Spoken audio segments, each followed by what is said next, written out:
Hello and welcome! I am engaging in a spot of Walkhammer today.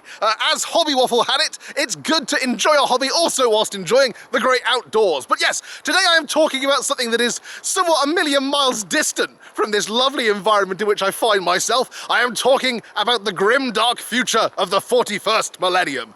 I am talking, in fact, about what are the top 10 Black Library novels if you are getting into Warhammer 40,000?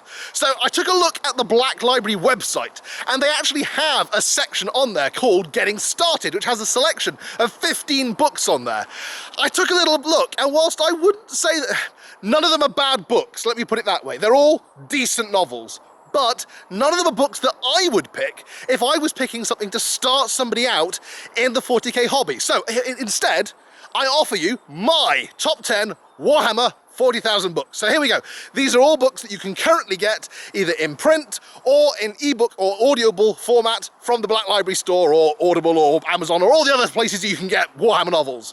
At number 10, I want to start us off with the Dark Apostle series, in particular the first book, Dark Apostle by Anthony Reynolds. This is a great entry if you're into kind of chaos, but it's also a great entry if you're into the kind of the Imperium side of things. It's the story of Marduk, the Dark Apostle under this kind of, or the Dark Disciple under this Dark Apostle, and his quest for power, his machinations and the Word-Bearers Legion, and it's a really good kind of, it's really well written, and it's a really good entry point to both points of lore. At number 9, I'm going to suggest we try Blades of Damocles.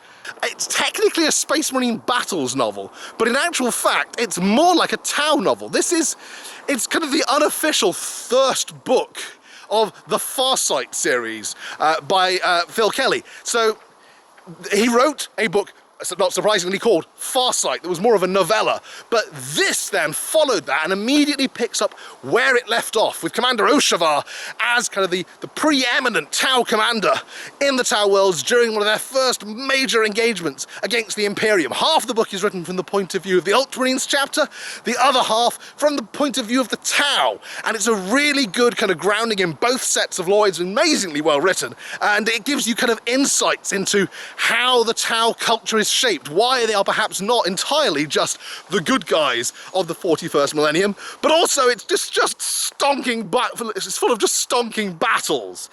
Moving on, number 8, staying with the Ultramarines theme, I am going to suggest Warriors of Ultramar. Now I know this is not the first of the Uriel Ventris novels, but the first of the Uriel Ventris novels, Nightbringer, is very much a kind of, A, it's a product of its time, and B, the Necrons, as they are portrayed in the lore in that book, are very, very different from how they appear today.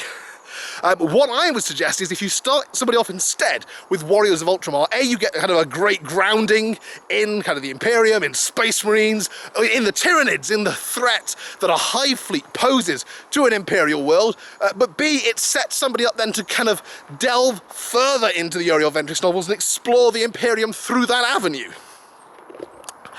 Moving on then, number 7. I'm going to suggest a Caiaphas Cain novel here. Now again, I'm not suggesting the first of the Caiaphas Cain novels, albeit the first Caiaphas Cain novel is a great read.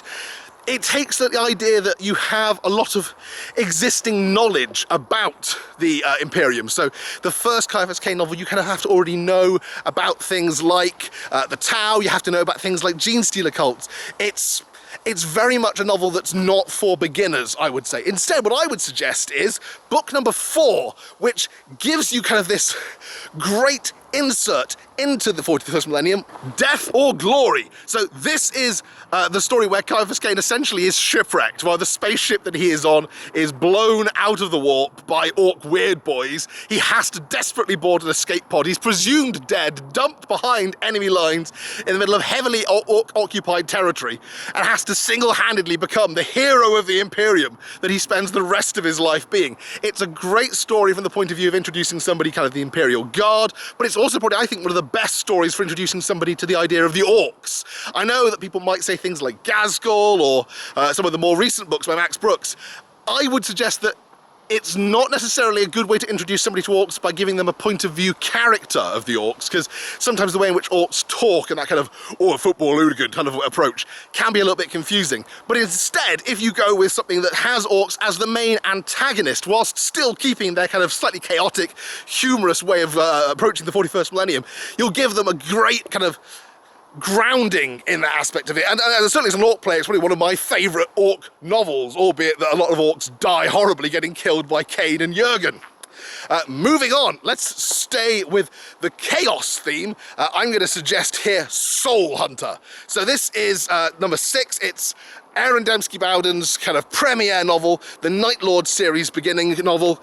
It sets the story for Talos, the soul hunter of the title, and his kind of anti-hero squad of Night Lords as they defile their way across the Imperium, kind of in search of meaning and vengeance and just generally for something to do. I think it's probably one of my favourite chaos novels that's ever been written. Of the 3 novels that make up the Night Lords trilogy, I think it's probably also my favourite for the great kind of smashing battle against the Blood Angels near the end.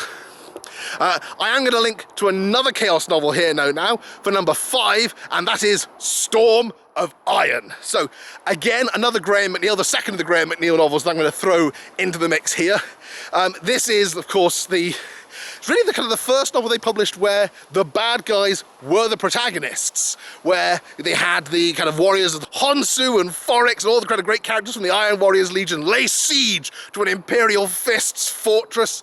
It's just so well written in terms of characterizations, in terms of there really being nobody who is a good guy in this novel, but at the same time I wouldn't say necessarily that there's anybody who is overtly a bad guy. Kroger, maybe, I suppose, maybe Kroger. But it's a great book in terms of if you want to introduce somebody to the idea of the kind of the bleak battles of the 41st millennium, whilst also just being an amazing read from kind of end to end. Let's move now into the top 5 then. So that was number 5. Number 4, another Xenos novel, Days of Ascension. So I have to confess, I'm a big Adrian Tchaikovsky fan, and when I heard that he was writing a Warhammer 40,000 novel, I was like, well, I've got to get that. But beyond that as well, this is a great book from the point of view of introducing people to the Genestealer cults, because the Genestealer cults really are kind of the protagonists of this. They are the sympathetic characters that you are supposed to spend the book rooting for. But also it's a great book for introducing people to the ideas of things like the Mechanicus, and to the fact that, yes, albeit they might be part of kind of the great Imperial machine, they are very much the bad guys of this novel, I would suggest. It's very much, you spend most of the book, I think, rooting for the Imperium to lose this one. Let's move on to number 3. This is another Space Marine Battles novel. It's another Aaron Dembski-Bowden novel. I'm going to throw in Armageddon. Now, technically this is a bit of a cheat because this is 2 books. This is Hell's Reach, and then there's also an Armageddon novella that Aaron Dembski-Bowden wrote. But I looked on the Black Library store and it is the same price as buying Hell's Reach. So if you're looking at reading Hell's Reach, you might as well pick this up on the basis that you will get Hell's Reach and another story for the same price as if you just bought Hell's Reach. Hell's Reach is the preeminent kind of battle of Armageddon, and certainly the whole kind of storyline involving Chaplain Grimaudius and his sword brethren trapped within the cathedral fighting against the orc hordes is just brilliant. It inspired an amazing fan animation you can still find on YouTube. It's well worth checking that out, but I think it is well deserving of its spot in the top 3. It is, however, beaten by the following. Another Xenos novel, The Infinite and the Divine. Okay, I have to confess, I have a love of kind of old school slapstick comedies. I love, kind of Laurel and Hardy. I love things like Buster Keaton. And this, the Marx Brothers, huge Marx Brothers fan. The Infinite and the Divine reads like somewhere between kind of a Marx Brothers movie, an Indiana Jones story, and like a Tom and Jerry cartoon, if it was written with giant Terminator-style robots as the main characters. I cannot think of a better novel to give just an overarching view of the history of kind of the whole of 40k than The Infinite and the Divine, which kind of charts the struggles between Orican the Diviner and Trazyn the Infinite as they kind of wage a series of almost like a prank war against each other across the millennium. It grounds both in terms of the Imperial history, the Necron history, but also even things like the Eldar and the War in Heaven. It is a great introductory novel if you want an overarching view of the history of 40k from the point of view of 2 kind of slightly bitter and grumpy old men who happen to be robots. Where does that leave us at number one then? Well, it would have been tempting to put Gaunt's Ghosts in the number one spot. I mean, they are probably the best series that has been written for Games Workshop's kind of 40k line. But I wouldn't say they are good books as an introductory novel series, mainly because they are essentially a war story.